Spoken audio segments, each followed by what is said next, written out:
video, I wanted to talk about 3 really common breakfast foods that a lot of my clients or people that I see in workplaces are tending to opt for their morning breakfast. So here we've got some granola with raisins and made with oats, a little bit of Rice Krispies. We've got a very common low-fat cereal bar, which I'm going to talk to you about, and finally some wholemeal brown bread. So first up is the common breakfast cereal bar. Now, there's a number of different reasons why this isn't a nutritious breakfast, and I want to highlight the ingredients that are actually within this very tiny little snack bar that they say should be a normal breakfast.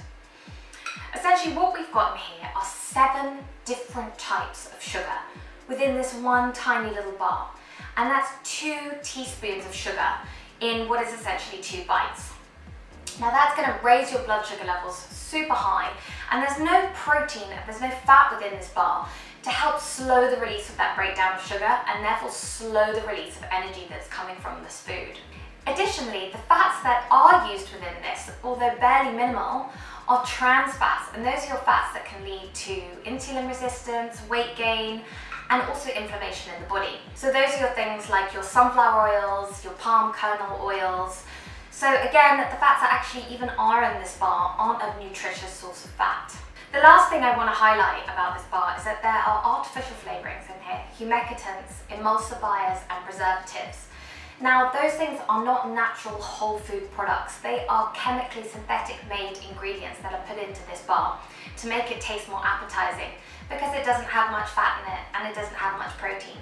So really, you're much better going for a homemade granola or cereal bar, or opting for a more nutritious breakfast that has really good quality fats, really good protein, and really good complex carbohydrates to fuel your day. So next up is breakfast granola. Now, I get asked this all the time, whether granola is healthy. Lots of people tend to think that granola is a really nutritious breakfast. And it really can be if you're buying a really good quality version of granola that's low in sugar, that uses good quality fats and has some great nuts and seeds for crunch and fiber. However, if you're buying a supermarket brand or one that uses a lot of sugar, it can actually be a really high sugar and not very nutritious breakfast. The one that I'm talking about here actually has 5 different sugars within it, and within half of this bowl there are 2.5 teaspoons of sugar, pure sugar, within the cereal. Now that's not including any of the milk that you add to it or any additional fruit. So really, it's not a low sugar product. I also want to talk about the quality of the grains. Although it is a granola, within here we have these rice balls, we have a lot of unhealthy trans fats, but also a lot of the oats aren't actually jumbo oats, and we want to be having jumbo oats for a slow release of energy, i.e. jumbo oats take a longer time to digest, and therefore our digestive system slows down that blood sugar spike we might get. So we should really be aiming for granola that's made from jumbo oats, not sort of half-milled or chopped oats.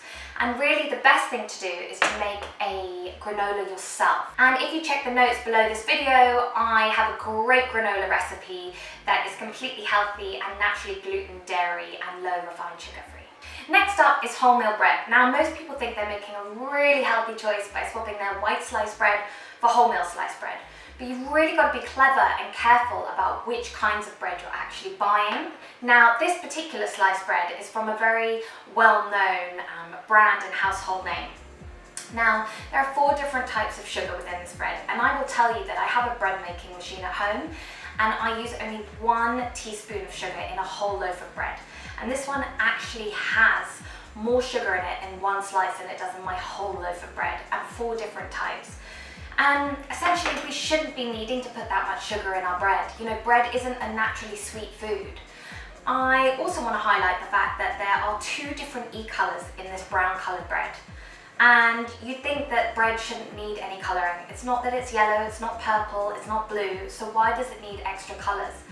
And a lot of the other ingredients that are used within there are treatment agents to make the bread last longer, which again are not whole food real ingredients. They're synthetic or chemical and shouldn't be in our bread.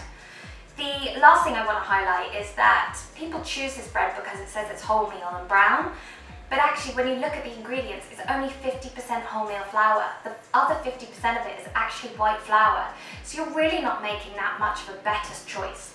And the option we really want to be going for is your sourdough wholemeal rye bread. So I've got one here, which is by one of my favorite brands, Palatable, and it's a wholemeal sourdough. Now, if you look back at one of my videos previously on probiotics, you'll see that I talk about sourdough and how it's a really good source of probiotic goodness.